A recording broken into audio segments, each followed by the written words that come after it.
almost 3 o'clock, so we have a fairly active agenda today, so let's go ahead and call this meeting to order. And as part of our roll call this afternoon, we have a new board member, and we'd like to have her become comfortable with the rest of the board members, so we'll have everyone do a brief introduction of themselves and a brief comment about why you're on the board. So we'll start over on my far left with Britt Arneson.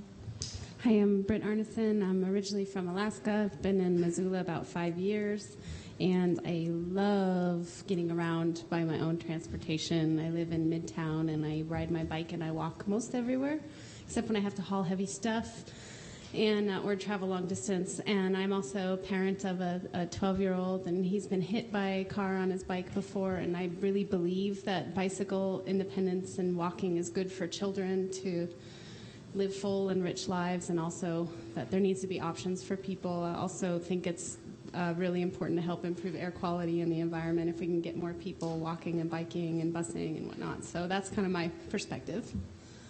Thank you, Britt. Celia? Hi, I'm Celia Groman. I'm a real estate broker in town. I've been in Missoula 28 years now, and I'm a recreational biker and walker. I live close to everything downtown, so I walk and bike as often as I can, and I agree with Britt. The reason is I hate seeing people drive around in cars every day, all day. I hate being in my car today, as a matter of fact. But I love being on the board, and I'm just learning my way around it, I think. So, welcome. Glad you're here. Thank you, Celia. Leora? Hi, I'm Leora Burrell. I have been on the board for, how long has it been, Britt? A year and a half, I think? I think a year and a half now. And I work at the university, and I get around also by bike and by foot. My husband and I don't own a car. We rent them periodically, and we have very lovely friends who will lend us a car when the weather is really awful. But otherwise, we've managed to live here almost, it'll be 9 years this month, in that fashion. And I do believe, like both Britt and Celia said, in safety and making Missoula an even better place for pedestrians and cyclists. So Thank welcome. You. Thank you, Leora. I'm Bob Wachtel. I've been in Missoula about 43 years, moved out here for a job at the university, one-year appointment that turned into a 32-year career. And during that time, I was a full-time bike commuter from near Sentinel High School over to campus. And since I retired from the university in '05, I've gotten involved with bike advocacy, being a founding member of the Bike Walk Alliance for Missoula, and also at that same time got on the board of Bike Ped Advisory Board. And so I'm looking at finishing my 12 years at the end of middle of next year, next summer during appointments. I don't know if I'll reapply yet, but I may. And that's why I'm here, basically to keep improving cycling and walking in Missoula. So, Dana, and if you really use the microphone, there's a orange dot there that should turn the light on. Okay. Go. I'm Dana Hinkle, and I am an attorney here in Missoula. I've lived here for about a year, and I am not so much a biker like most of you are, but I'm an avid runner, and I also have a toddler, and I often walk to work or walk with him. And I've noticed since I've been here that in the neighborhood that I live in, there's not real access to downtown. So I started researching how I could help, and this came up. So I love to be involved in public process, and so here I am. So I'm excited. Stuck in there. My name is Ryan Uris, and I've been on this board since October, somewhere around there.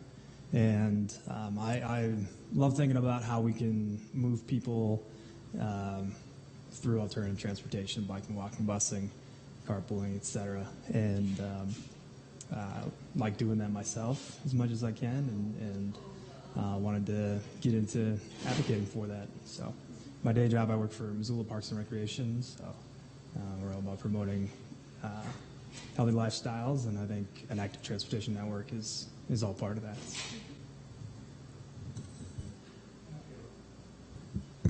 Hi there, Dana. I'm Caleb Casper. I'm a general contractor. I do residential building projects in town, and avid mountain biker and commuter cyclist when I'm not driving big trucks around. And I value the work that the city and the community's done to, improve, the cycling and pedestrian environment. And I think, this is an incredibly valuable board to be involved in. I really value my time on it. And I think since late 2010, early 2010, early 2011 maybe. So welcome to the board. It's really going to be Peter. Hi, I'm Jared Bricos.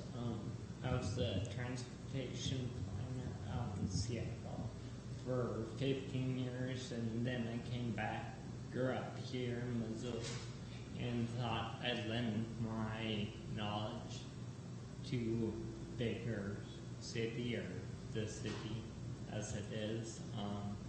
I agree that we should bike and walk as much as we can, and anything we can do to improve the infrastructure that exists for bicycles and pedestrians is much appreciated. So I'm here. Great, thank you, Peter. And on my far left is our police representative, Greg Amundson. Excuse me, Greg. It's been a while, so I'm not surprised you forgot my name. My name is Greg Amundson. I'm the traffic sergeant with the police department. I've been with the PD for about 25 years, and I've been the traffic sergeant for 8. And I'm essentially the department's liaison to this board. I'll answer questions you guys have or bring forward issues that we see. Thank you, Greg. And normally we have introductions from those in the public. So those sitting in the audience, if you'd please identify yourselves. Donna Garfield, City Parks and Recreation. Thank you, Donna. Caitlin Lewis, Bicycle Ambassador. I'm Kevin Slovart, City Engineer. And Trevor Hyman with WGM Group. Thank you all for being here. Are there any changes, corrections to the minutes from our June 7th meeting? Since we did not have a quorum for the July meeting, that was canceled. So our minutes to be approved are from June 7th. Any changes or corrections?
Okay.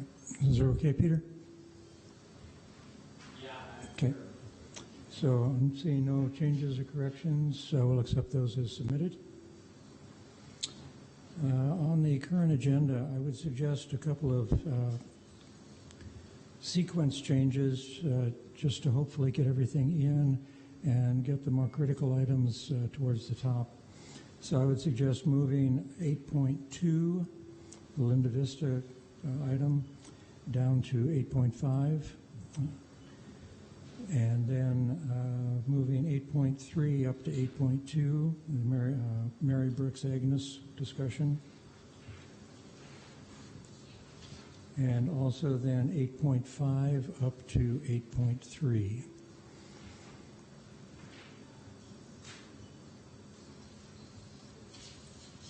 Any questions on those changes? Britt? I realize we may not have time for it, but in the minutes from the June meeting, we discussed discussing the John Mullen England Boulevard traffic calming issue. Right. And I see that we have somebody from the city here, so maybe if we have time to just ask about that briefly, see if we can get an update perhaps on that. Right. And then we can hopefully put it on next month's agenda. I know there was supposed to be a report coming forward along about September, so. Okay, so we'll make those changes to the agenda. Any public comment on items not on the agenda? Okay. Greg, did you have anything for us this month? I do not. Okay. Appreciate your presence, and as long as you can stay, hopefully we'll be somewhat informative today. Okay, I think I'm actually probably going to go. I have a lot of administrative stuff I have to do, but it's been so long I figured I would at least show my face. Right. Appreciate that, Greg. And Ben is off on vacation at this point. Caitlin, did you have any comments from Ben? Did he relay anything for you to relay to us? No, he didn't. Okay. I'm just going to soak it all in. Right.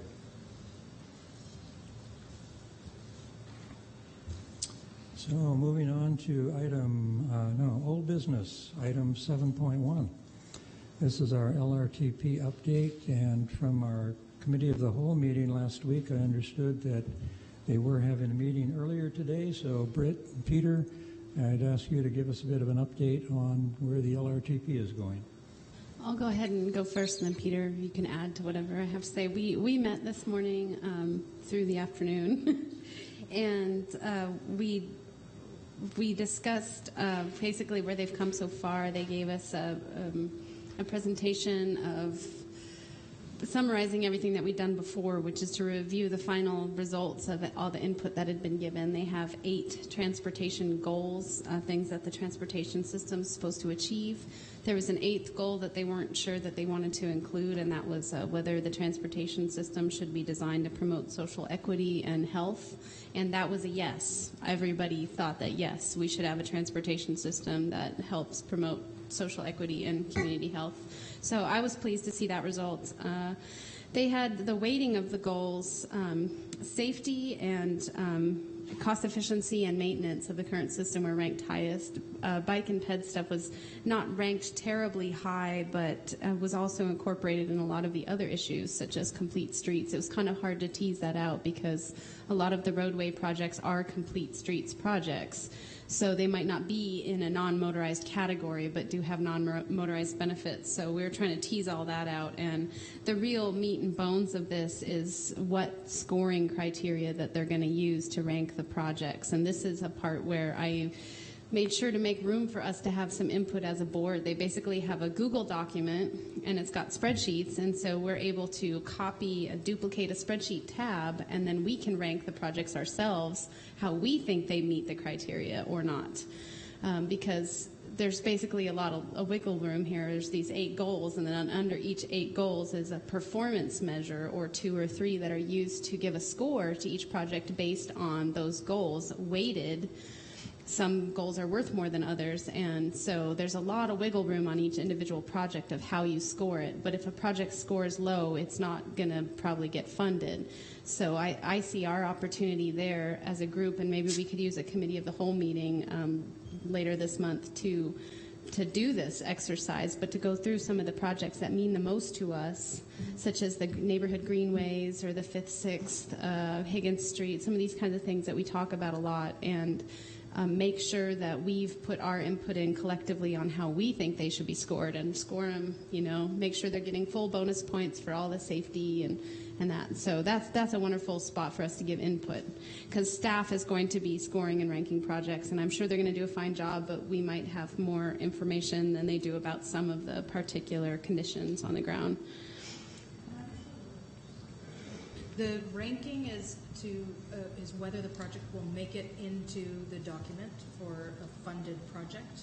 Is that what the... Yeah, I mean, maybe not so much specifically or literally, but they had 200 projects and $100 million of discretionary funding under an average scenario.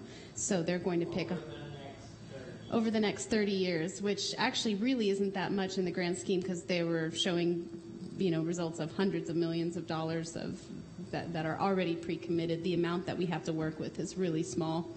But that anything that doesn't make it onto that list might not be eligible for certain types of funding as a project. And as there's no guarantee that just because a project makes the list that some political pet favorite project of someone won't boot it out of the way. But the best we can do is try to make sure that the projects we care about have a good score so that they make it into that top tier of, yeah, we'll fund these no matter how much we have. And then other projects will be, well, if we, in our scenario where we have slightly less money, maybe we'll be able to fund all of these, but not these. Or, so they're still churning that through their machine right now. And so then, yeah, we discussed the refined project scoring criteria, and there was a little bit of discussion. I mean, maybe not as much discussion as we had at the prior meeting, but plenty. I mean, we all asked lots of questions, and we gave suggestions. And then the public involvement results had to do with the surveys. They had one statistically valid survey, and it was definitely motorist-oriented. The questions were worded in such a way that, for example, do you think we should increase road capacity or increase roadway size? And capacity and size are two different things, but there was no education piece of the survey to help whoever took that phone call to know what they were really talking about. But a lot of people in the group believe that those survey results, because they were statistically significant, are more important than the other ones. The other survey results from public involvement were heavily bike-ped oriented and transit oriented versus the phone calls they made to residents of the county who have landlines who answered phones on that day. Those people were very much concerned about congestion and the size of the roadway. So, we're just trying to advocate for bicyclists and pedestrians. They're having another public summit, kind of like a workshop thing, like many of us attended.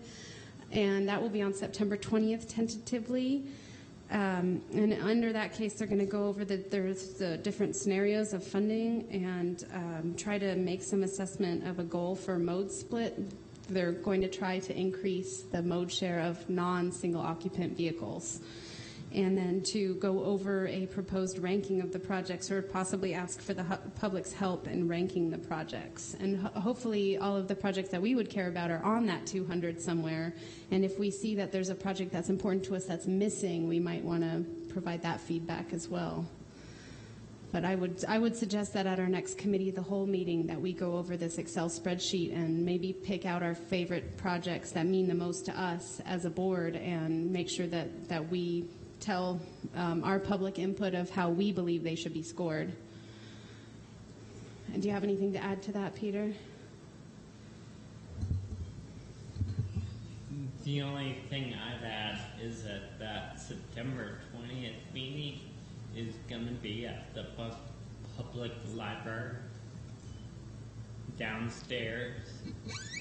And unfortunately for me, that is the only Tuesday that I cannot be there. So they just went ahead and scheduled it. And I'm just one of many people on that committee. So there's really very little I can do about that. But just so everybody here knows, Peter, it sounds like will be able to go. But maybe somebody else from the board or as many of you as can go should go. Because it's probably going to be at 5:30 or 6 or 7 sometime in the evening. They usually provide a snackable hummus and veggies kind of thing. So, we'll just keep you posted and perhaps get this on the committee of the whole agenda for next time. Great. Thank you, both Britta and Peter, for those comments. We'll bring this up again in our last, item 8.3 when we get to that discussion on the COW for this month. Looks like we may want to do some changes. Before we move into the new business, I just wanted to comment that at our last, because many of these items were discussed at our last committee of the whole meeting last Tuesday, those of the board who were present were myself, Britt, Celia, Dana, Peter, and Ryan. So we did have a quorum. We did have some discussion on these items. we generated a number of questions for some of the topics that are coming up next on the agenda. So next would be our discussion of the Craig Lane reconstruction activities. And Kevin or Trevor, would you like to give a preliminary orientation? I know during our discussions last week, as we started to try to look through the drawings, we found them fairly technical and, to a layman's eye, not terribly informative. So some clarification there would probably be helpful. Sure. I'll start out, and then I'll invite Donna and Trevor Hyman with WGM Group, our consulting engineer, up to talk further about the project. But I think we've been in front of the board before. I think Ben Weiss was here and presented it. I didn't do the research on when the project came to the board last, but certainly there's a lot of new members, so we want to explain what we've done thus far, why we've done it, and hopefully give you some comfort level with what has been designed into the project thus far. I think maybe the best logical way to do this is to invite Donna up to explain the overall transportation system as far as commuter biking and walking, and how we're going to get around in this whole area. And then we can get maybe into the specifics on the design and the design plans we can pull up on the big screen too. But for now, the project, I'll just do a brief overview. The project really was to complete Craig Lane improvements from Wyoming Street to Orange Street. So basically right under the trestle is where the project starts. And we've already completed some work on that project. MRA helped us complete some construction work. Donna and I, in our city budgets, actually completed the design of that stretch, but we actually, MRA actually completed the construction of the improvements between under the trestle and Hickory Street. And so the next phases of this project, basically phase 2 is from Hickory to Cottonwood, or what we're currently calling the McCormick Park entrance. And then phase 3 is from essentially there to the east to Orange Street. So we wanted to design phases 2 and 3 together. So when the project was split into phases 2 and 3, we'd have that continuity between physical improvements on the ground and then physical improvements yet to come. And so that's where we're at. We can talk more about the design, but I'd maybe invite Donna up to talk about the overall system. Thanks, Kevin. Again, my name is Donna Gockler, Director of Parks and Recreation, and I work out of this building here. This is Currents Aquatic Center. And Kevin certainly gave a very good background on the phasing of this project. And what I want to share a little bit is the way we looked at the social use of McCormick Park, because I think we've used almost every bicycle pedestrian facility known to Missoula in trying to create connectivity. And to explain a little bit of that, there is a master plan for McCormick Park that was adopted in 2004, and eventually it calls for the removal of the park's operation facilities that occur at 100 Hickory and turning this area into parkland. The Montana Natural History Center and Five Valleys Land Trust is located here. The primary corridor for pedestrian bicycle use is the Milwaukee Trail Corridor that goes all the way, as you know now, over to Grove Street, and we hope to continue that beyond Grove Street to Flynn Lane and Dayshaw Road to the west and over to Clements on the south side of the river. So that would pick up Hawthorne School, get you all the way to Target Range School and over to Fort Missoula Regional Park on the west end of town. Going east, We follow the Milwaukee Trail, and keep in mind a lot of people call this entire trail system the Kim Williams, which it is not. It's the old Milwaukee Rail Corridor. It becomes the Kim Williams once you get into Hellgate Canyon.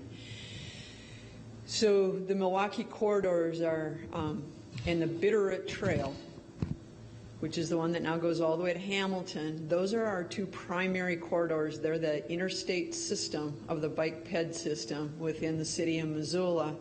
The goal of the Milwaukee, as I share with people, is to get from Chicago to Tacoma, but minimally from county line to county line for our part of the project.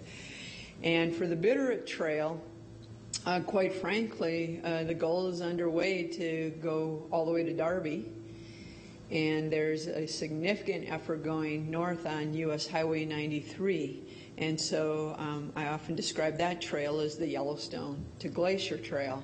And I know that sounds crazy, but if you don't think big, things don't connect. And it's what gathers the interest. So all of our focus is on how do we bring all other trail systems into these two systems. The other thing I want to point out from a social use is McCormick Park has a skate park, so we wanted to make it skateboardable, I'll put it that way.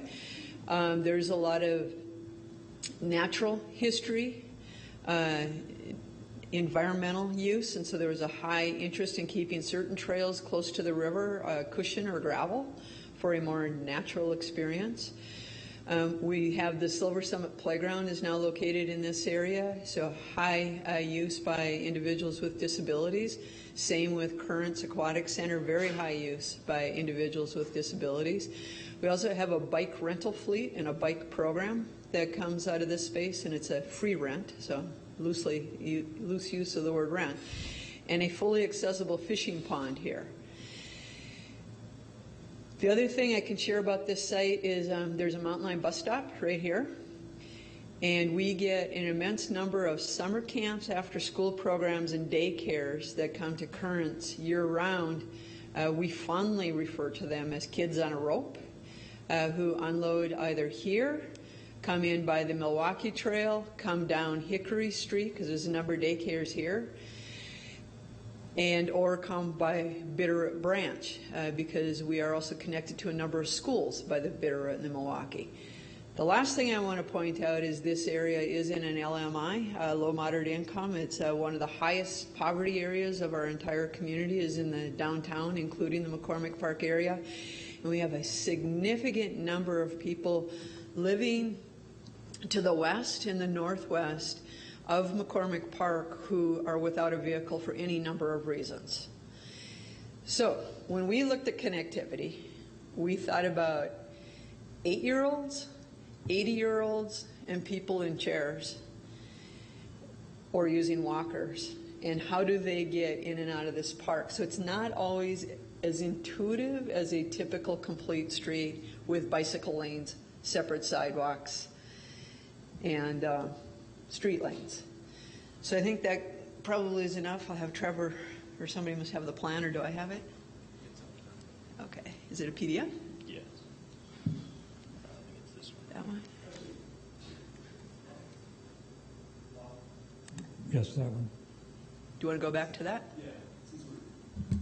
Since we're just doing overview stuff, and we don't need to touch on this today, but you mentioned the Bitterroot Branch Trail. Yeah. It comes into the little roundabout and meets the Milwaukee Trail, right? And then it's all kinds of messed up going north from there, right? And there was, when kind of the initial planning phase for the development that's now taking place in the mill site was going forward, there was a fair amount of talk from our board about how that would be routed into the Ogren Field area through the parking lot to Silver Park. And I'm just wondering if you could touch briefly on where we are with that. Sure.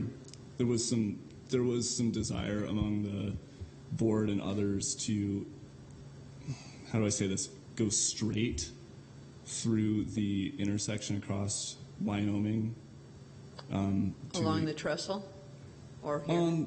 There, yeah. Okay. Oriented straight north to south. And it got kind of rerouted. It got routed to the west and then north and kind of went through there. And now it's back, and it's really kind of unclear what's going to happen there. Thanks.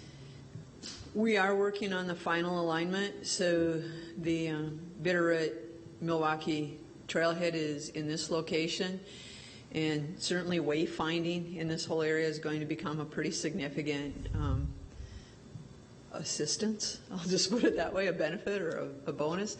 Right now, what it looks like we'll be doing is coming in somewhere in the roundabout area. Going south, it'll curve somewhat like this. There'll be a crossing next to Poly Square that'll look and feel a little bit more like a cycle track, a little bit closer to that, or a shared use path. Right now the plan is to have it actually heated, so we don't have to remove snow. It'll be a very slow zone. And then we'll be able to link into either this sidewalk system or this sidewalk system. Parks is advocating this one because during a game, this one, or a event at the stadium, this one is very difficult. So that would bring you into the Riverfront Trail, which gets you to California. The other thing we're working on with the Fox site is allowing and planning for a potential pedestrian crossing here. And so then once this area, 100 Hickory, turns into parkland, we would also have the option of bringing people through, and what you're going to see is a potential path to get them over here, depending on where it goes across. And I'm going to guess it'll come off this point right here. The McCormick master plan, interesting enough, actually includes a tunnel under Craig. And that's a very, very expensive pedestrian feature. I don't know if we'll get to that kind of volume, but as a avid commuter cyclist, I always have those hopes in mind because the easier we can make it for biking and walking, the more people that do it. So it won't be that nice clean path that we were all hoping for, but I don't think it'll be too much crazier than going through the Corso apartments on the Milwaukee when we're done. You're welcome. Britt, another question for Donna? Yeah, just to follow up on that, I go for my morning walk in that park every morning, and I bike through it a lot. Currently, that trail that you're talking about does exist, and it crosses into the parking lot. The one in Silver? Yeah. Of course, you can't see Wyoming Street hasn't been built yet on our Google map, but right there, stop. That's where the crossing is currently. There's a trail, and everybody's using it. It seems like the Craig Lane project is going to be happening soon. If that's truly the entrance that you want people using, can we get that? What's the timeline for getting that done since the road was already built? You said that was going to be the location of your trail crossing that you planned in the future, and the road got built, but there's no special crossing there. There's a trail. Are we talking about the Bitterroot Trail? Or are we talking about a future crossing here? Or are we talking about the crossing right here? there, you were talking about that location as trying to bring people up from the roundabout, and that was your preferred location for them to leave that roundabout and go north. And they're already doing that. People are already doing that because there is a trail there, but there's no well-marked crossing at the road that's already been constructed, Wyoming. That's because the long-term plan is for this trail to go away and there to be a building here. Okay. So that's why we have to make the detour to get around the building and the parking. In the short term, is there a movement to mark that crossing better since it's being used for that purpose right now already? There hasn't been. We've been routing people so that it would help a lot if we had a more updated map so that you come into one sidewalk or the other on either side of the parking for the Osprey Stadium. And there is a marking there. There's bulb outs. Thank you. But that's why we can't go straight. There's a planned building. Okay. And Trevor, were you going to walk people through the plan, or? Either way. If you. Do we have an overall page to start? I think they're split, so this is probably actually the best. As good as it gets. For the overall. Okay. Yeah. So, just to orient everybody, north is up. Okay. River's up here somewhere. This is Hickory Street, and those improvements have already been made so that Hickory Street comes in at more of a 90-degree. There are bulb outs and crossings on both sides of the street. And as you go under the trestle onto and into the mill site, there is a very wide sidewalk on the north side, probably about 12 feet. Concrete, wide open trestle. It opens up into the sidewalk system. And there are multiple areas where you can move into bike lane or stay on the multi-use shared path. Long-term on Wyoming is that you would use either bike lanes or the trails through the park or the Milwaukee. So there's multiple ways to move east-west or north-south through the entire mill site. And that's where the wayfinding will become especially helpful. It depends on where you're headed and what your mode is. But there's multiple options for a cyclist, walker, or otherwise. In this section, one of the goals of the McCormick Master Plan is that Craig Lane have the feel of driving through a park from a park perspective while meeting a collector street requirement from a moving transportation perspective. And those of you who have visited large cities and large parks, you've probably noticed at times there's even a highway that will go through a park, but depending on that design, it doesn't feel very highway-like. It feels like a parkway. And so that's the look and the feel we're trying to go for. And so one of the things we've done is allowed for full canopy trees, because one of the best things you can do to get people to bike and walk is to create a pleasant aesthetic, shaded environment, and also the trees help us with air water quality. Some goals in McCormick Park. Those of you who are heavy users of the park, you've probably recognized at times it's hard to turn in because it's very narrow at the gateway where the irrigation ditch runs through. So this is a new culvert for that ditch. And then we've added bicycle pedestrian facilities so you can turn into the park here, and then you can cross and make your way eventually all the way to Currents, around the parking lot and over to the Silver Summit Playground or to the rest of the trail system. As a cyclist, you can obviously stay on the park entry road because that would all be shared use all of the time. As a pedestrian, you probably want to use that sidewalk, although it's multi-use. One of the main things that we wanted to do in this area is we've slowed traffic with some Center Island improvements, and we've greatly narrowed the road, as you can tell. It gets down to, we'll get to that later. I'll wait till we get to the pages. The other thing we did is we greatly improved connectivity, so you can get to Hickory Street all via sidewalk, and shared use path technically, because it gets as wide as 12 feet in here. And then you can get to this connector, which will be improved, which takes you to the Milwaukee at this point. One of the reasons that we focused so much on the connectivity to the Milwaukee on that loop, let me see if I can find it for you, is because the easiest way to get to the university, to the downtown, to Orange Street is actually to go underneath through the tunnel, come up the ramp, and then enter the Orange Street system, or go all the way over to Higgins or Van Buren or the Madison Street underbridge.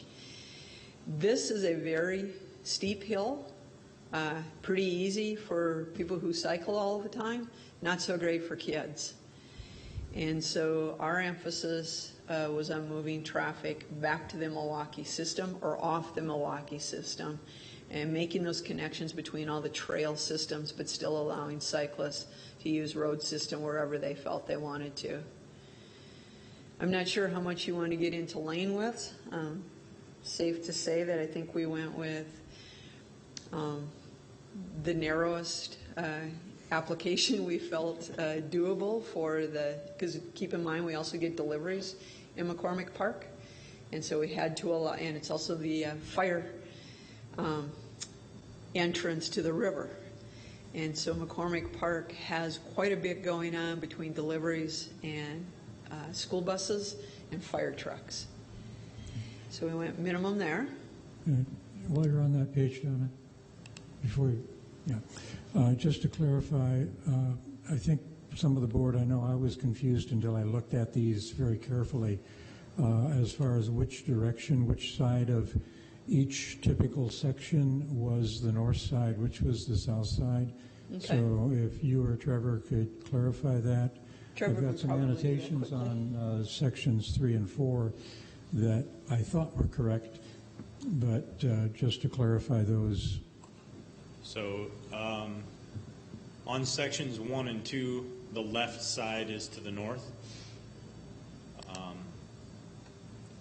On section 3, if you scroll down a little more. Whoops, went too far. Sorry, Trevor. Section 3 is also, I believe, the left side is to the north. And on section 4, you are looking to the north. Okay. So it looks like my annotations were correct, and they apply to 1 and 2 as well. Yes. Okay, great. Britt? I have a kind of point of clarification too. When we first looked at this, we wondered where the shared use path was. It's always seems to be called sidewalk, and so if you could clarify for us when you mean sidewalk and when you mean shared use path, that would be great. Absolutely. I think what happened is we ended up calling anything concrete a sidewalk. And if it's beyond the minimum 7 feet, it's shared use. But I think that's an easy label change. Yes. Okay. Celia? I have a question too. What is your definition of the boulevard? The boulevard is a space that we're trying to create specifically in this, whoops, let me go back one more. So boulevard, our goal is the space between the curb and gutter and the shared use path. And so the idea is to create a landscape space where snow can be held during the winter, to create a safe zone or a green zone between car travel and bicycle pedestrian use. And again, that was a little bit more of a focus on those preschoolers that are coming down the hill and really paying attention to them. It is my guess that most commuter cyclists, and I'm going to kind of take a stab at this, but most commuter cyclists that have the ability to hold close to 15 mile an hour average, if they're not stopping for something, they're going to take the street down because you can roll down that street as fast as you should drive. I won't say could drive, should drive, which is one of the reasons we're trying to slow traffic so in here. When it gets real busy with shared use, all the kids and people who are maybe biking at more of a 6 to 10 mile an hour rate, similar to the Milwaukee on a spring afternoon, I think commuters tend to almost head to the streets as a cleaner, faster path for their commute route. But certainly the kids going to school are on the trails and the shared use paths. The reason I ask that is because the boulevard is always so much wider than the sidewalk, which is the shared use path, right? What a ideal boulevard, if you think of along Mount Street or not Mount, but Brooks, along between Mount and Higgins, or if you think about the University District, a lot of the slant streets, you'll see fairly wide boulevards. They can be 10 to 12 feet. So what that allows us to do, if you get beyond that 10 feet, is we can grow real deciduous trees. There's class 1, class 2, and class 3 trees, and what we're trying to do is get to those largest trees because they have the greatest air, water quality, shade benefit, and all of those things that we love about well-treed streets. And we felt it was just critical in a park to have that feel, as opposed to a narrower boulevard where you get to a 7-foot boulevard and maybe you can only grow a non-fruit-bearing tree size. It doesn't have to be a fruit tree, but to give a sense of size. Mm-hmm. I guess I just remembered another clarification. You mentioned the drop-offs, and one thing we really liked about the design was the bus pull-out. Would you envision that some of those groups of people might then arrive by that bus pull-out as well? We're really counting on continued increased bus use as we've seen the numbers since Free Fare. And in our discussions with Mountain Lion, once it's connected all the way through and there's a light at both Orange and Russell on Wyoming, then it would start to make sense for this to become part of the bus system. And so we wanted to leave drop-offs here because of the incredible amount of bus traffic we get that unfortunately is having to walk down now. It would also work for us. Sometimes there'll be at least 6 school buses that come into McCormick at a time, so it might also help us with some of that.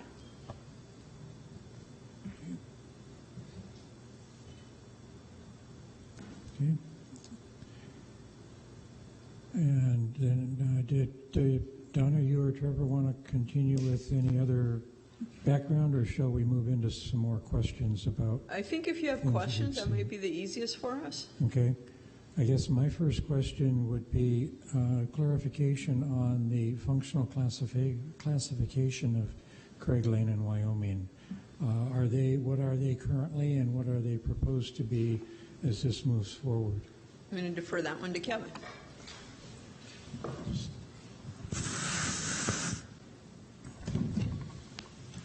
Yeah, I think with our new mapping, we've actually made Craig and Wyoming collector streets, so they'll continue to be collectors in the future. Okay.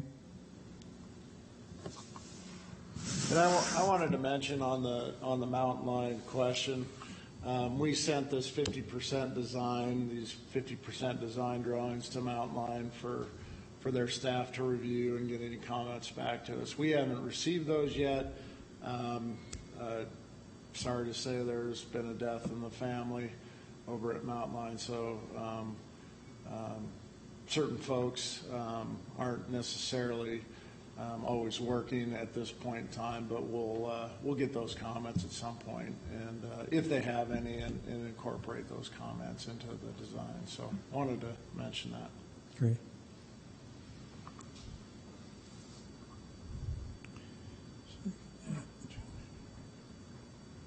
Okay, other questions from the board? Britt? This is more of a comment. I would see a scenario where somebody might be on the west side of Orange Street and having to cross Craig Lane on the sidewalk. And can you show me where they cross and how you've helped make that safe? Okay, so they're on the west side on a sidewalk here or here? No, they're transiting Orange Street. Like, let's say they live on Orange Street at first, and they're going to walk downtown. They're going to possibly be on Orange Street on the sidewalk. Okay. Or coming from the bridge and crossing Craig Lane, not entering or leaving it. So they're crossing here? Yes. Can we, that seems to be a long distance. I'm just not sure I'm looking at it right where you're wanting those people to cross. So they would still cross like a typical crossing. Trevor tells me page 14, he's got these well memorized.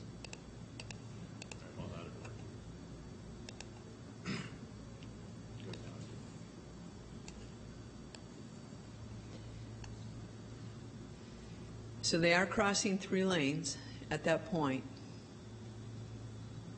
Is there a way to move the crossing back to the point where the distance is less of those 3 lanes, or possibly put an island in between the right turn and the left turn lanes so they have a little refuge?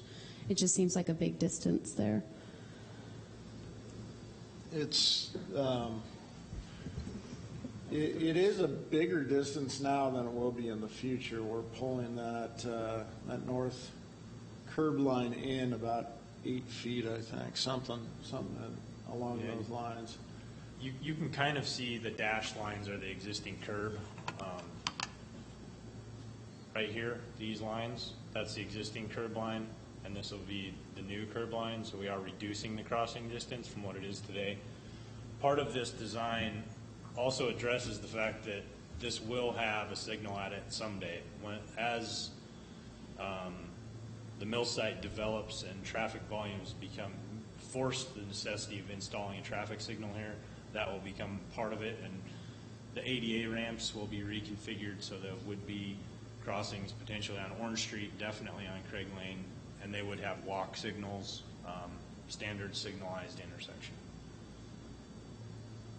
And the reason it has to be far out, because the farther out into Orange Street you move it, the longer the distance is. Is there a reason why it can't be back in the location where the distance would be shorter? It's mostly because as a pedestrian, you want to make sure the driver sees you.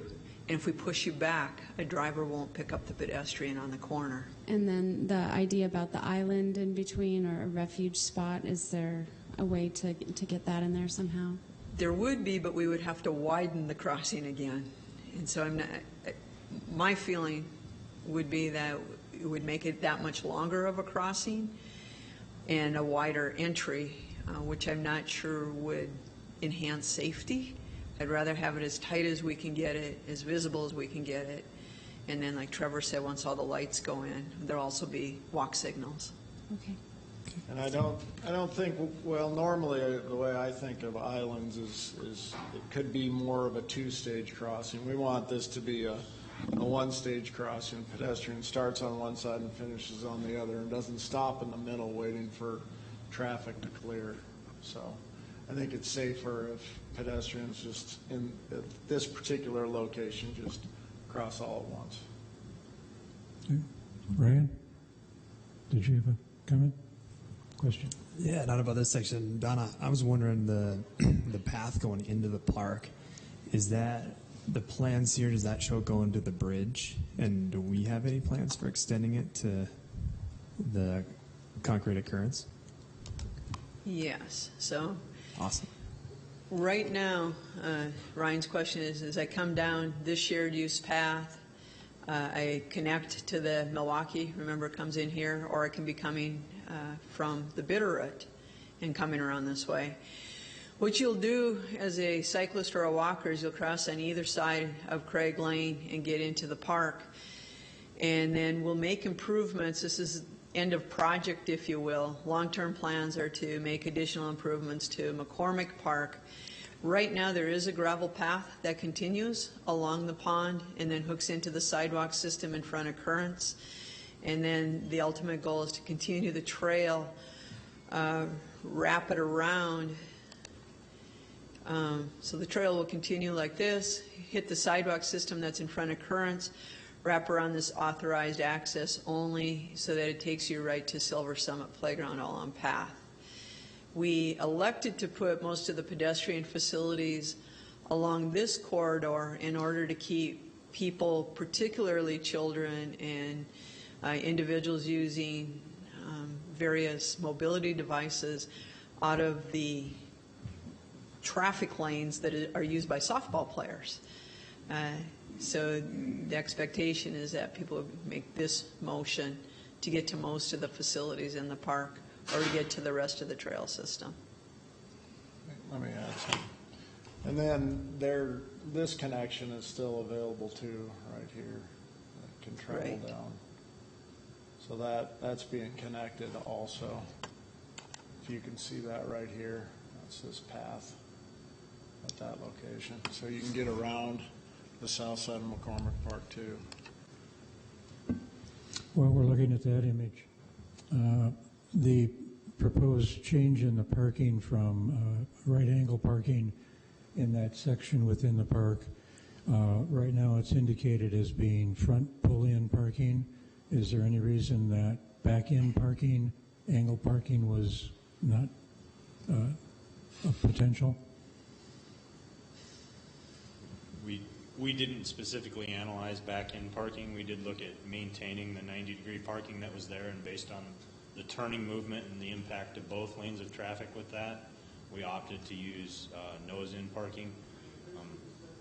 I guess we didn't analyze back-end parking, but it may be possible. Okay.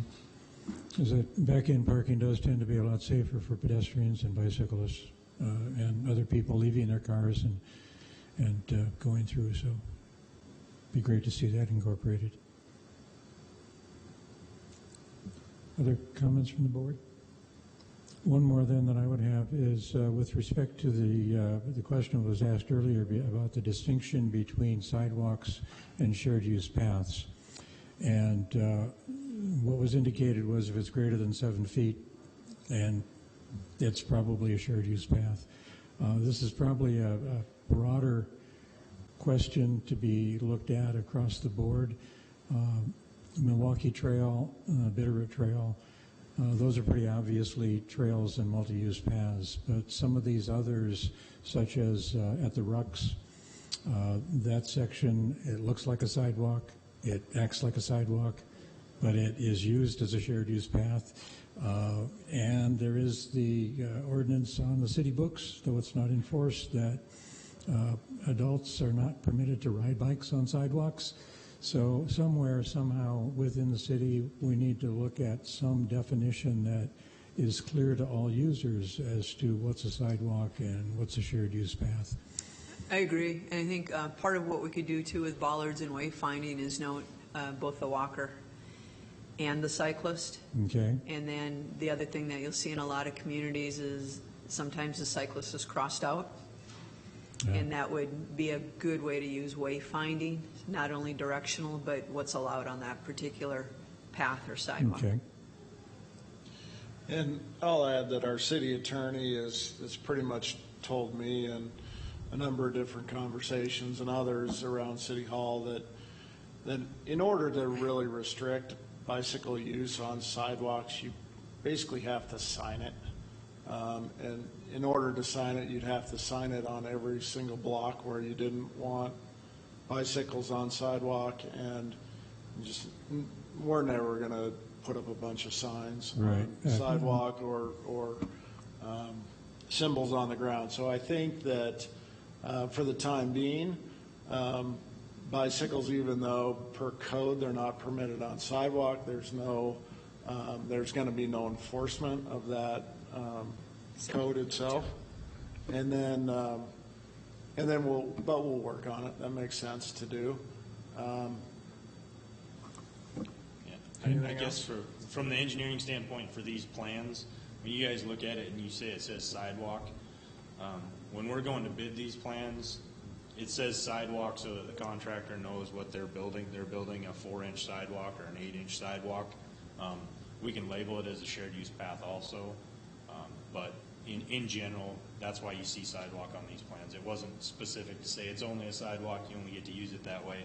In fact, I think at our last meeting we talked about adding a sign at the corner of Hickory where the bike lane that's on street currently would end, that's on Wyoming Street, and it would direct the cyclists to use the sidewalk as they went towards Orange Street. So. Okay. Leora? Yeah, I had a follow-up question about that.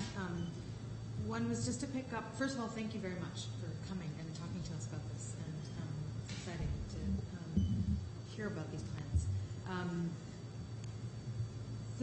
I guess the one comment just about sidewalks, although it's not about biking on sidewalks, although it's not enforced, you want to be cautious not to encourage it, right? Even though it's not enforced and will never be enforced. It is dangerous. It also incurs a lot of bad ill will between pedestrians and people on bikes. I think, at least in my experience, as somebody who does both of those things. But I wondered, related to that issue, even though it is, theoretically a shared use path, it sounded to me from the presentation before that you really want to direct people off of that area. Maybe I misunderstood. It sounded like you really wanted to direct people to Milwaukee Trail and elsewhere, and I wonder how wayfinding will make its way there and whether people on bikes will be discouraged from using the sidewalk, the shared use path, which might lead people to classify it even not inadvertently or not officially as a sidewalk. And then, do you know what I mean? So there's a lot of things going on in McCormick, and one of the reasons, just from the kind of the start of where you started with use of sidewalks as shared use paths or not, I concur. We wouldn't want every sidewalk being treated as a shared use path because it wouldn't be safe for bikers or walkers because of how frequently there's driveways and all kinds of things going on, and vehicles aren't looking for a cyclist going at that speed coming out of sidewalks. In this case, it works really, really well because you have park on both sides. You don't have residential with a bunch of homes. And so our goal, because we again are looking at that range of people as real users of the system, and not necessarily looking at commuters in this piece other than to connect them to the commuter system. So here I think the shared use path works exceptionally well. I would agree that generally what we're trying to do is separate peds from bikes from roads in general, where and when it makes sense.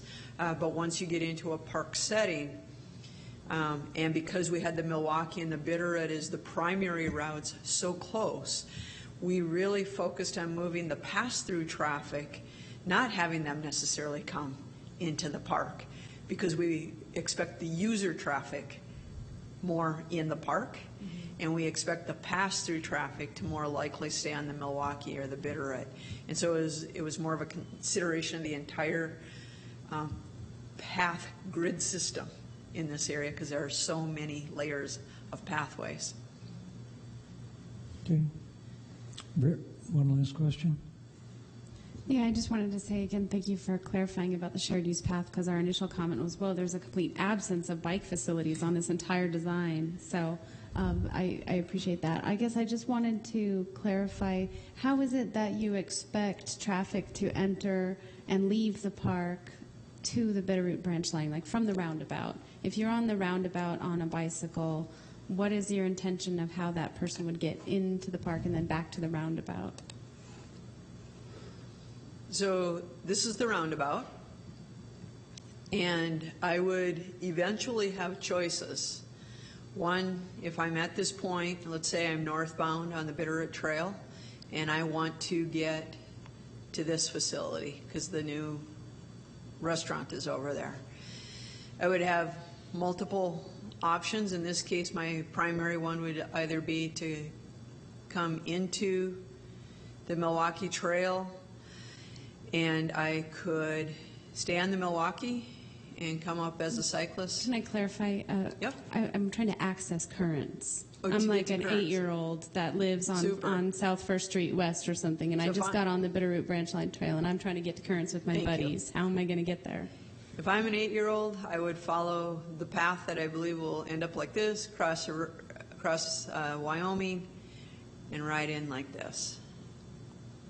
It would be the safest and the most scenic, and I'd probably stop and play in the ditch here along the way. But that would be the safe, because remember there's a 12-foot shared use path right here too along the Milwaukee. I think some Or along signage the would Wyoming. really help there. I'm not really sure that's the way people are envisioning that piece of sidewalk. It appears like the bike lane disappears. Nobody knows what's happening. Right? I mean, the new project area looks great, but what happened under the trestle doesn't seem to dovetail with it very well. To this point, the trestle, the sidewalk under the trestle and along Wyoming is a shared use path. And I think the wayfinding is going to be critical, but until we know exactly where this connects, it's been very difficult to put that wayfinding piece of the puzzle. The other thing an 8-year-old could readily do is take the Milwaukee underneath. They could wrap around this and come in here, or they could more than likely take Hickory and they'll cross the street and come in the same way. Great. As much as I ride that section, I don't think I have noticed that east-west 12-foot shared use path on the north side of Wyoming. I guess some wayfinding there is going to be... Yes, it's a little awkward right now because there are pin downs that force this pinch move here, and so it's not intuitive to go between the pin down and the hedgerow for most people. So the next time you come down Craig, stay on the inside or the north of those pin downs, and it'll take you right into that system. Right. Okay. Other questions, Peter? Then we need to move on. maybe I missed the detail, but you have the detail of luminaires. Yes, there will be luminaires. They will be very similar to what's on Wyoming Street towards the west side. As you go to the west end, past kind of the commercial area where there was 90-degree parking, I believe, maybe 45-degree parking. They're alternately spaced, but yes, there is luminaires going in with this project. Yep. And they shine down or up? Down. Yeah, they're full cutoff optics, very similar to what's out there today on Wyoming. Great. Thank you, Donna. Thank you, Trevor. Kevin, are you familiar with what Ben has submitted on the Agnes Brooks Mary? We've got a drawing on that Ben submitted to us for a quick review, and we've got some comments on that if you've got another moment. I'm not exactly familiar with it, and then I actually have a 4 o'clock appointment that I needed to run to. So we'll pursue it and hopefully pursue it when Ben gets back as well. Okay. Thank you. Sounds good. Thank you.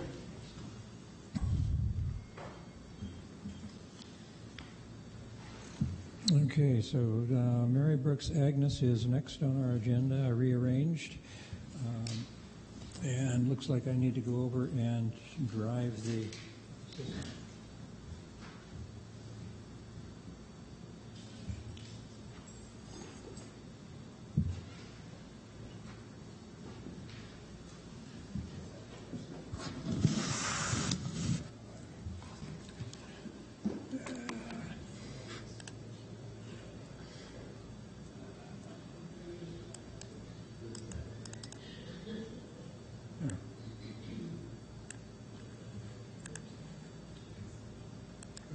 see that. No, there it is.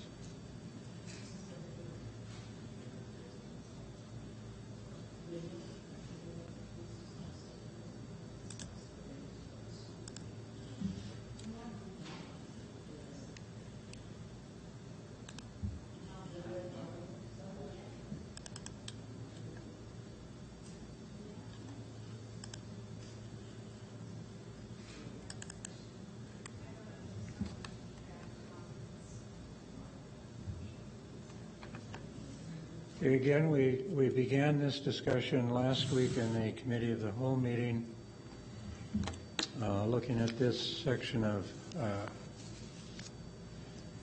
Agnes.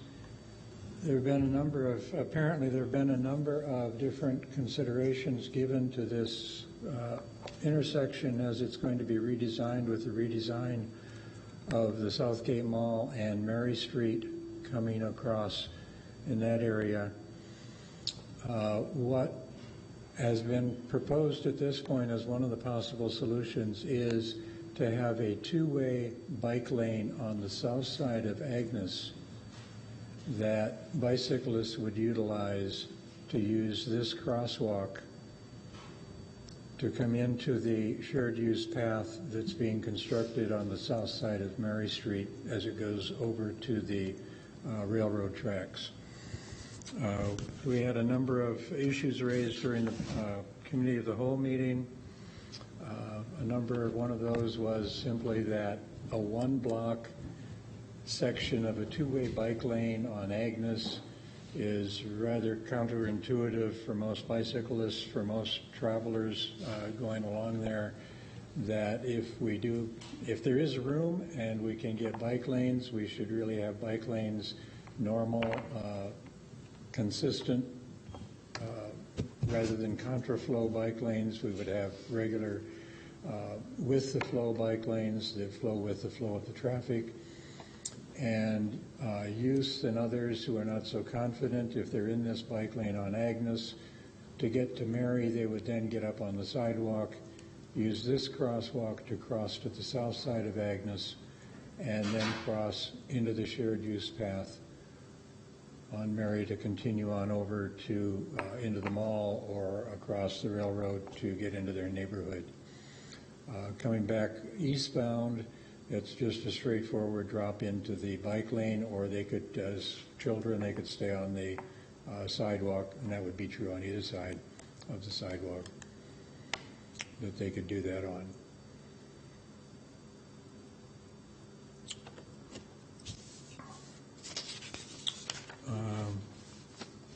Other comments that came up during that meeting last week was with respect to this pedestrian crossing. As we measured it on the Google map, that came out with the way it's been constructed to be approximately 100 feet, which is a very long crossing. At the present time, see if we still have that up. No, there's the map.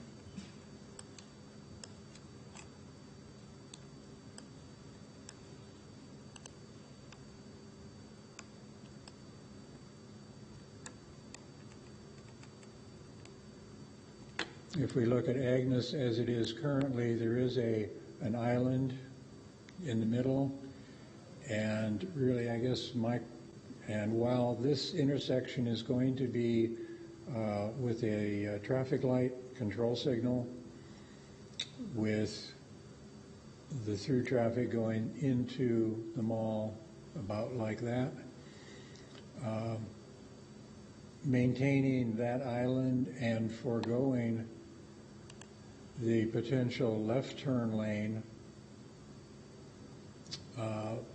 for left turning onto Brooks, which does not exist at this time. Is that an option at this, as this is reconfigured? There isn't that much.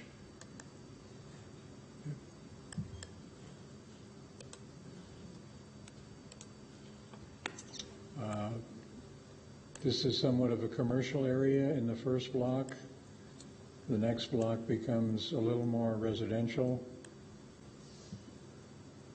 And then moving on across, it becomes more and more residential.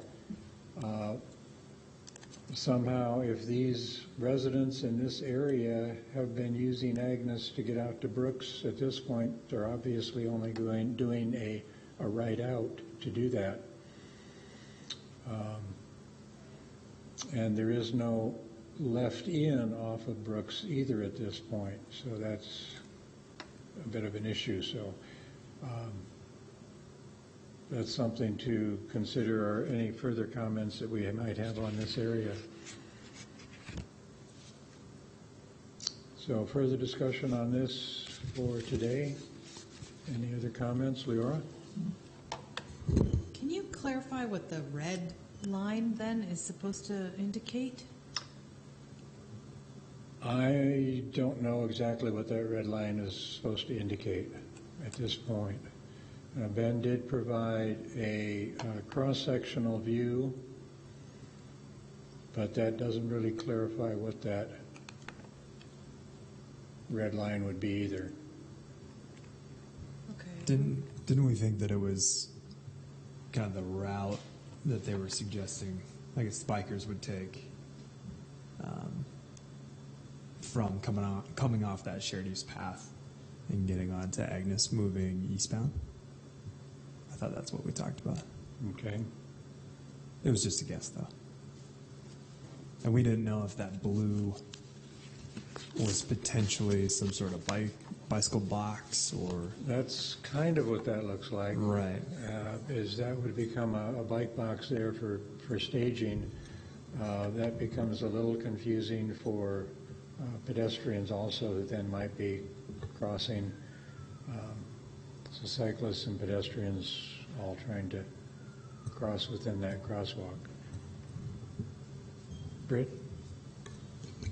There was one more issue that we discussed, was the number of driveways entering the parking lot so close to the intersection. And we had commented that on the other part of the mall design, that a shared use path is only as safe as how many times you have to cross something on it. And they've, actually increased the number of entrances to the parking lot, it looks like, over the last drawing that we saw. So there's also one on Brooks, too, that they've added down there. And I think an important comment is it just seems dangerous for cars, pedestrians, and cyclists to have driveways so close to the intersection.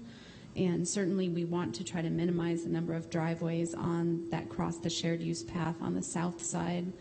If there's any to go, those would probably be the highest priority ones to remove because that's the shared use path. Dana? Can I make an observation about the left turn? So currently there's no straight access into the mall. So the stoplight will add that. If you take away the left turn, you're going to see people driving into it and cutting into that driveway across the shared path. Oh, that one, right. So we have to be a little cognizant of that when we're talking about taking away the left turn. Actually, what I'm trying to talk about is taking away that driveway. Right, no, and I'm saying if they don't take that away and we take away a left turn, you'll see more traffic into that parking lot because they can't turn left at the light, turning in to the parking lot left, crossing the path as a way to turn around and come back. For that matter, if somebody was on Agnes trying to get south, they might follow the city's new Mary Avenue all the way out to Reserve and make a left, correct? I mean, isn't that something they could do? Yeah. I think the city's intention is to turn this into a way to get to Reserve. Yeah, and That's what Mary is, yes. I think if we're going to talk about taking away the left turn, then we really need to focus on taking away that driveway because people are going to go straight, turn left, turn around, and then whip right through the stoplight. So you're going to have more traffic crossing that shared use path, people not paying attention in a hurry, trying to turn around. All the more reason to eliminate both of those driveways. Also the one so they can't get back onto Brooks in a shortcut fashion. That one is the shortcut central there. Yeah. Yeah, that could be very well absolutely be if there's a backup in these queuing lanes for people exiting the mall on Mary, and it backs up. This could become a shortcut for people going south on Brooks very easily. So there are definite issues with that particular segment.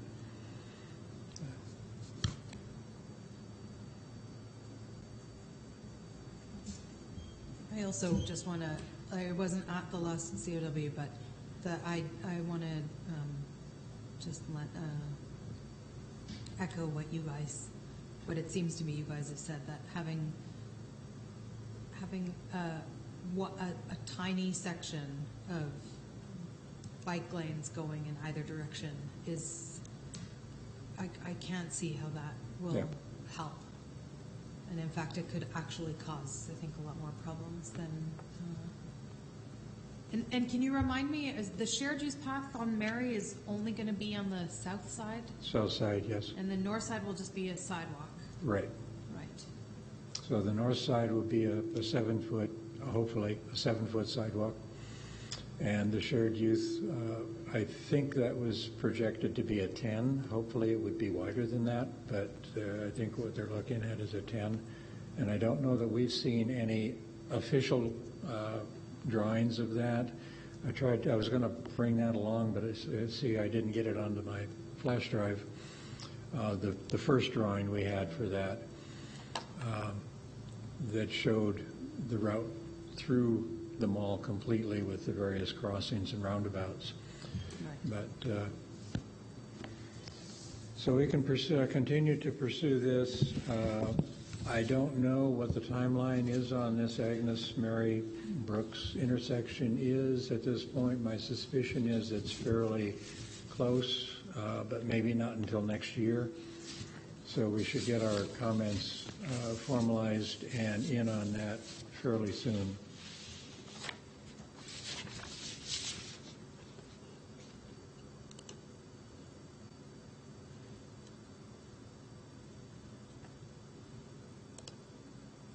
Any other comments on the Agnes Mary Brooks? I drafted a couple of my comments into words. What should I do next? Should I make that into a letter or? Okay. Were those the same ones you sent me in the email? Yes. Okay. I extracted them for our comments today, And what I'll do is try to polish those a little more and put them into our formal recommendation format. Okay. I think this becomes an issue that we need to have the whereases and Okay. therefores. So I'll try to redraft that, and I'll send a copy of that back to you fairly soon. I realize the And- only thing missing, I think that we mentioned was the shortcut issue when the traffic is backed up at the light. And then Right. also to get Dana's issue in there about the left turn, the way that people might make a mistake at that intersection and use the mall to turn themselves around. And that could happen coming from any direction in that Right. kind of intersection. Okay, Thank you, Bob. sure. So we're ready to move on to item 8.3, and a little background on this roundabout, draft roundabout policy, roundabout resolution. And I believe you've all got a copy of this. So a little background on this. There's been a group of us meeting together, Kevin Slovarp, myself, Bob Giordano, Tom Thompson, who had been a Bike Ped Advisory Board member. Who else is on that? Mark from Special Transportation Advisory Committee has been meeting with us. The thought was to develop a non-binding resolution similar to the Complete Streets that would encourage Missoula designers, traffic designers, to examine roundabouts as the first option for a controlled intersection as opposed to traffic lights and other signals. So this document's been prepared. We've talked through it probably over the last 8-9 months, somewhere in that range. We started kind of last fall and moved forward. One of the big issues that we tried to address and tried to get clarified in this document was with the issue of particularly visually impaired individuals and their issues with using roundabouts as opposed to signalized intersections. There is a definite issue with that. There are some good options out there that have been used as best practices, and we've kind of acknowledged this as being a problem area that needs continuing research, so it needs to move forward.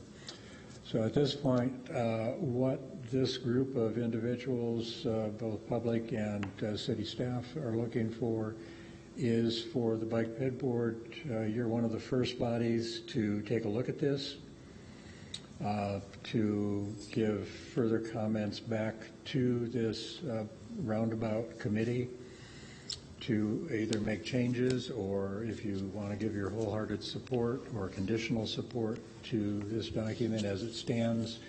Their intent then is to bring it forward to other organizations, traffic organizations, eventually City Council through the committee structure, and have this adopted as a resolution for Missoula to look at roundabouts.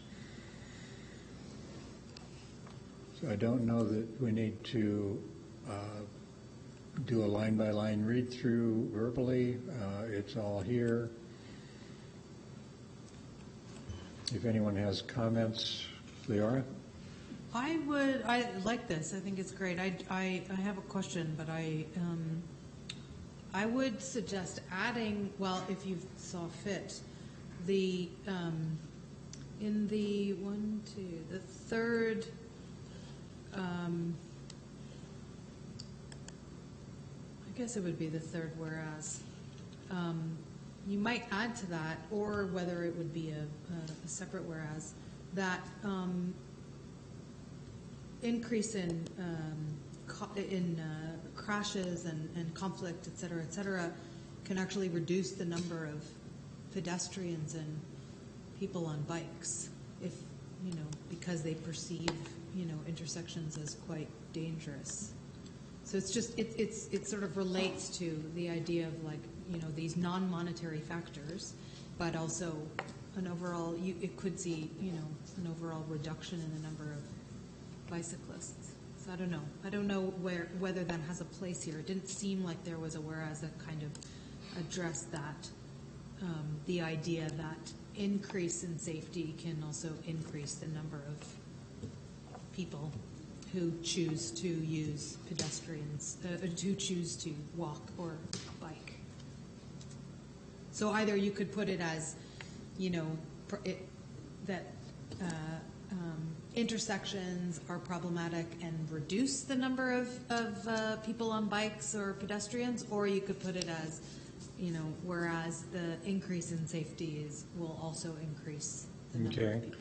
I'm going to ask that you compose that and frame it in your words and send that over. And we'll probably bring this up at the next COW and have a draft recommendation to look through and do some wordsmithing on. Maybe not the next one. Okay. If we're still going to possibly do a hotspot tour. But I had also a question, which was, so how are, and maybe I just didn't read it here, but how are roundabouts safer for people who are visually impaired? The issue is they find it difficult to negotiate roundabouts because of the auditory issues of the constant stream around the roundabout and a car exiting the roundabout, determining whether or not that car has stopped and is allowing them to cross. Right, okay, so they are not... They are not necessarily safer for visually impaired individuals. Celia? Is there a way to identify those through an association of blind people or something like that, that we would be able to wayfind for them, that would be around, a workaround for the roundabout? Like, wouldn't they have a path, just like we do as bikers and pedestrians, we find our way safer, The last whereas kind of relates to that. Okay. Specific issues relating to safety for visually impaired individuals have been identified. One of the things the group was trying to do was to keep this all on one page. I'm not sure that that's necessarily valid, but some of these things tend to get worked on more easily if they're only one page. Bob? Yes, Peter. I was just going to add your explanation about roundabouts and seeing that are visually impaired people. As I understand it, seeing eye dogs want to go the shortest route possible, and roundabouts create a problem for them because often they have to go around the whole circle rather than just cross the street, across the other.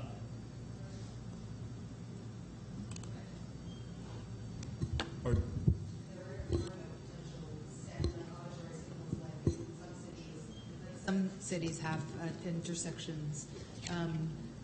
East-west crossing has one sound, and then north-south has another. We don't have any of those. Do we have them here? We do. Okay. There are some out on West Broadway, particularly at, I've noticed them particularly at Palmer and at Mullen. I don't know that they've been incorporated very much downtown yet.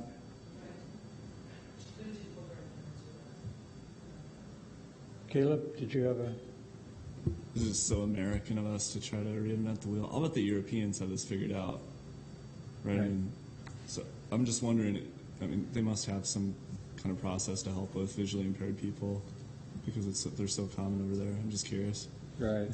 I know Bob Giordano, who's been a member of this group and actually probably the instigator of developing this resolution, is a member of one of the listservs, roundabout listservs that is around the country, and he's tried to raise this issue and has not really gotten any very good answers. There have been various things that have come across, but it's something that definitely needs to be explored. Celia? I would take on exploring that. for you if you want. Is it part of our venue, our purview to explore that? Sure. Okay, I would take that on. I worked with visually impaired people for quite a Okay. while. Great. Yeah. Okay. Okay. Britt? Well, I think I'm in the wholehearted support category, though I don't see why we can't take time to improve it a little, but I think it's great as is. I thought the part about the 66 injured people that didn't happen was really powerful. And what, I know some people that are roundabouts, and I would tell them the same thing I tell them when I tell them about how no pedestrians have been killed on Broadway since they fixed it. It's like you can't take a person's life and think it doesn't matter just because you're inconvenienced by a new format. And then, Leora, I think some of the words you're looking for are mode share and interested but concerned population, to dovetail with the other things we've been talking about. As he wordsmiths that, I think that's a great addition to remind people that making the roads safer for all modes makes more people want to use the other modes. Yeah. And the opposite is true. You can discourage them pretty easily with unsafe conditions. Julie? And even though I'll look into stuff, doesn't mean that I don't wholeheartedly support this. I loved it when I read it. I thought it was just right on. And the Great. additions sound really good, too. Okay. So we are generally in agreement that this is moving in a good direction, and I can take that back to our committee and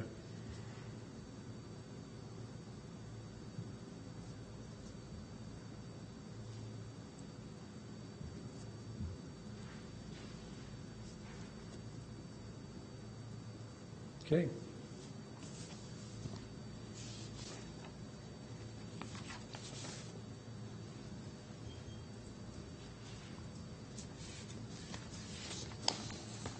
So moving on to item 8.4, it looks like our next option was to discuss the possibility of an August hotspot tour in lieu of a committee of the whole meeting. And I was supposed to check on sunset times for the end of August, and especially now given the comments that have arisen with the LRTP issues that sound like with the September summit meeting going to be happening, we may want to have some better ideas in where we want to go with, and the potential Google Docs that Britt mentioned, and getting some thoughts of our ranking preferences, that maybe we need to spend some time at our next COW meeting rather than a hotspot tour, working towards some of that direction. Thoughts? Peter? I would second that. Okay. Looking to go.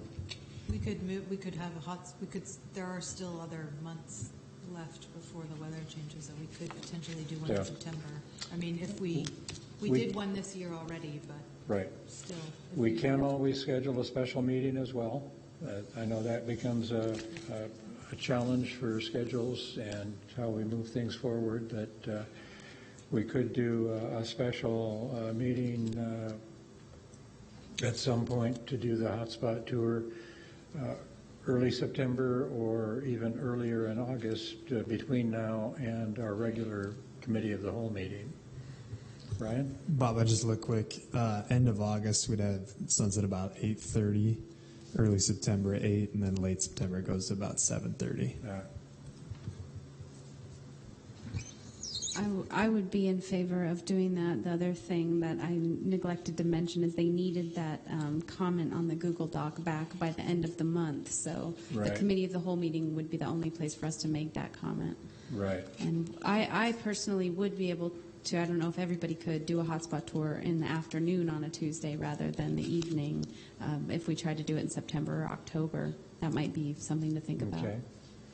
We could explore that further either at our next COW or at the next full board meeting.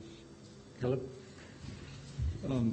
We're expecting to see a recommendation from Alta Planning on the 5th and 6th Street study towards the end of this month, early part of September, and I think that would be a really interesting maybe a special meeting at some point to kind of tour that and see what they recommend and look at their diagrams and whatnot. Okay. Maybe when that comes down, that might be something that we could discuss.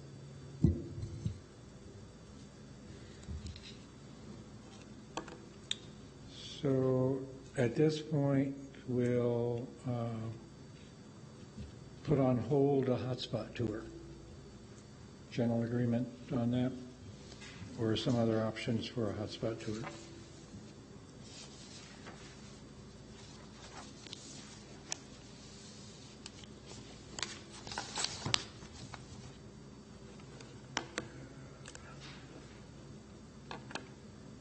So looking at our reorganized agenda, 8.5 would be the Linda Vista.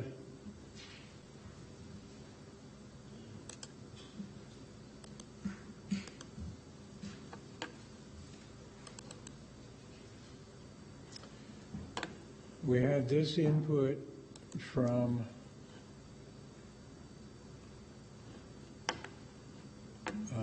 Ben from engineering, that their recommendation was to remove parking from the west side of the street, and that keeps parking next to Maryland Park. The one I had a question on is this no bike lane in uphill means you can rest on the curb.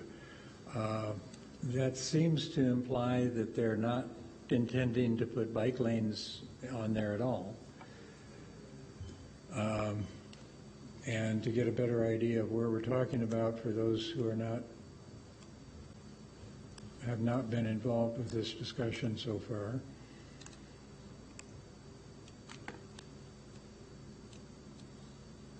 Find Linda Vista, should be this one. Oh, there it is. So it's this area of Linda Vista, and along the park, the intent then was to keep parking on this east side and potentially remove parking from the west side.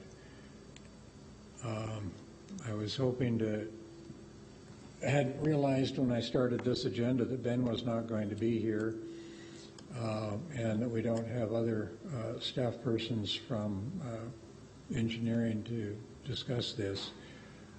But if they are definitely intending to remove parking from one side or the other, why are we not getting bike lanes if we're not? Peter? Is there a hill in either direction? Yes. The hill, this Linda Vista is pretty much all hill throughout this area, and it's uphill going south. So the east side of the road is downhill going north.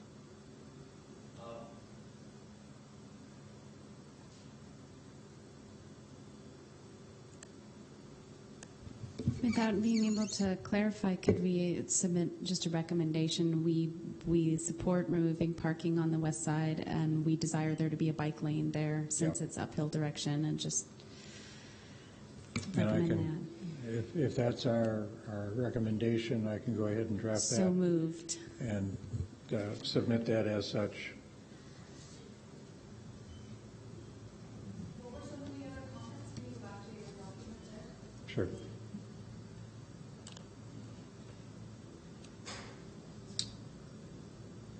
These were basically comments that were in support of removing the bike lane or the parking from the west side of the street. So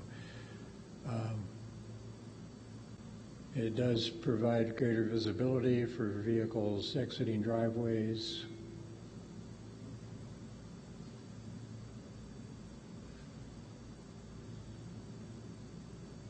I don't know how much Linda Vista is biked. I've been up it once on bike and found it very strenuous. And it's a good street to ride if you're trying to get in shape for some good mountain biking or heavy riding. But for a casual rider, it's less pleasurable.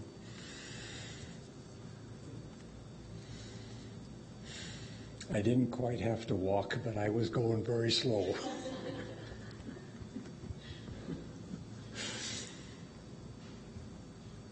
Celia? Maybe we should wait until somebody from Linda Vista drives it somewhere. I mean, like wants to do a bike path or something like that. Right.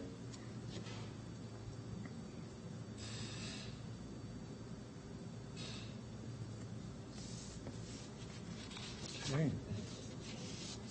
Pardon? It's just paint. And It it's is being just chip paint, sealed. yes. That's why we started talking about it, because Yeah. they're chip sealing it. They just asked us, we could recommend where to put the lines, and we have an Right. opportunity here to slap a bike lane on a place instead of parking only on one side of the street. So that's where this came from. Right. It sets a precedent. It can set a nice precedent, even if it's not used. Just having a bike lane, I think. Yeah. But I'm not sure. And getting a bike lane painted on the west side tends to narrow the overall street. And even if it's just the line and there are no cyclists in it, it does tend to calm traffic somewhat. So. Okay. Should probably, all we had on the agenda was to discuss, not to approve, but I believe we can go ahead and approve this. We've had a motion of support, I believe. So I'll call for any further discussion on this one. Call for a vote. All those in favor of submitting a letter of support to engineering to go ahead and paint the bike lane on the west side southbound and remove parking from that side of the street, retaining parking on the east side. So all in favor? Any opposed?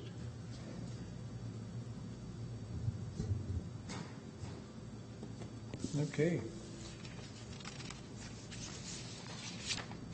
Thank you all. I was kind of expecting this meeting to go into overtime or approach overtime, but I'm glad we have basically completed our primary agenda items. We've got a little time. Do we want to continue any discussion on a potential hotspot tour? Schedule a special meeting or plan to go into early September or afternoon of September? Are all options. I would suggest an afternoon, September 27th.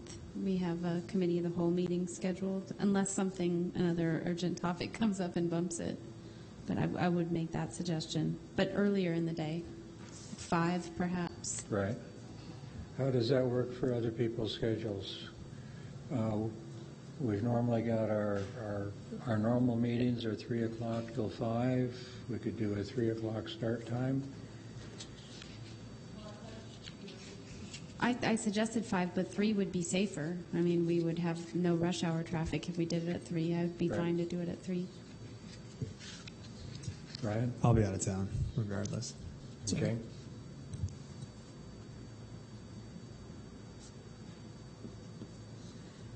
Okay, other comments? Caleb? I'll be around, and it sounds fine to me. 5 o'clock.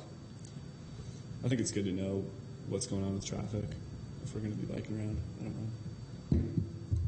Works for me as well. Okay. As far as what we're gonna see, I think the Brooks at Reserve Street is a non-issue because of the overpass they're building. Right. Okay.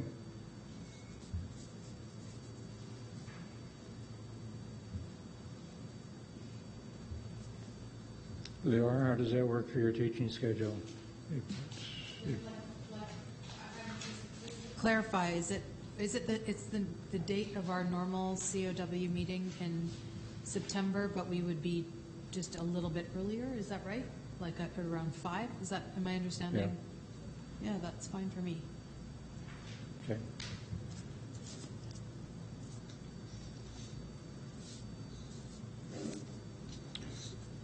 I'll see about working up a schedule and potential stopping spots for that and send that out as a separate email for your review, and then you can comment directly back to me. Again, cautioning a reply all from board members about topics we're discussing is not permitted because we have to abide by the Montana open meeting laws and be sure that all of our general discussions are available to the public. So if I send this out to everyone, then you respond back only to me, that then I can clarify those things. And we're planning a meeting, and so it's not, I don't think it's an issue. If it is, I'll get in trouble. Okay. So, item number 9 on the agenda is general comments and announcements by board members. Britt, do you have anything of general comment? I went to that link you provided for the Montana State transportation planning thing. It's like they're doing a long-range plan too, and you guys should all, if you can, please, if you have the time, go click that link and do the survey. It took me a while to find the survey on the page. You have to, it's up on the right, but then once you get into the survey, they must have spent a lot of money on it. It's really nice. It's easy to use. It's very graphically. It actually loaded on my computer just fine. So I'd recommend you go, and there's not very many options in that survey to advocate for bicycle and pedestrian issues. So I had to add them in a lot of the fields where they say, suggest another topic or suggest another, and to enter them in there because there wasn't a lot of space for that. And I do realize the one comment I forgot to make, so I'll have to go back in and fix it, was that, you know, there's a lot of state roads that pass through urban areas, and that they should protect the cyclists and pedestrians that live in those cities as their roads pass through, and we have to navigate and get around their roads. So just to mention that. But anyway, the link is in your email. Bob sent it out for the Montana state level transportation planning process, public input. Good. Celia? Lyra, any comments? Okay. Dana? Ryan? I had a thought when I was, well, I don't know, I was just cruising around town, and they're chip sealing 3rd. And I was wondering, when we did some of the recommendations on all the projects going on this summer, did we ever get that report back on what recommendations they considered and are implementing, and which ones they don't? Or No, we did not get any direct comment, firm comment back from Parks or Streets Department. So, okay, is that typical? On that particular type of thing, yes, it's fairly typical. Unless if we've got something that they disagree with, they usually report back that they have an issue with it. But normally, if they agree and see our recommendations, they'll just go ahead and do them without any comment back. Okay.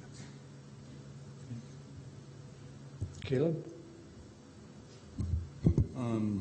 So I just have a little personal thing to share. 1 week ago, my 9-month-old puppy ran out into 6th Street, and I ran out after him and wasn't unable to get the attention of the car that was bearing down on him, and it was a distracted driver speeding.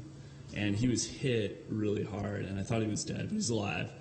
But he was hit, struck, my guess would be, knowing that street really well and knowing speeds, that the car was probably going 40 miles an hour, and there was no attention to hitting the brakes until after the dog was hit. Thankfully, she hit the brakes quickly after that, and anyway, surgery later, they removed part of his femur, and through kind of a long process, he'll be a somewhat normal dog, which is great, and he's a really happy dog still, which is cool. But I found when that happened, my whole block poured out of their houses. It was really loud, and there was kind of a lot going on. It was 9 at night, and the whole neighborhood came out, and there was a huge amount of anger and concern over what happened. and it's a neighborhood that's just tired of the speeds and the lack of attention from the drivers, and just throughout the whole city in general. But it was good to see, but it was also, there was a side of it where there was a bit of like taking the law into their own hands stuff that was going on too, because we just have had a lack of enforcement with speeds and distracted driving.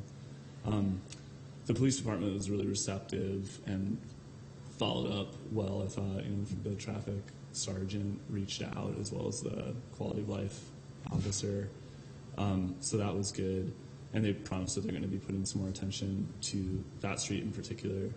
But it was a really super close to home reminder of the need to have enforcement and have facilities to slow down people, because people won't do it. They won't do it on their own. Yeah. And they're not paying attention either. So anyway, I just wanted to share. Very glad he's going to recover. Yes. Thank you. Yes. I'll bring him next time. So that's okay. Peter? That MDT survey, Jessica told me they spent $30,000 to get that slick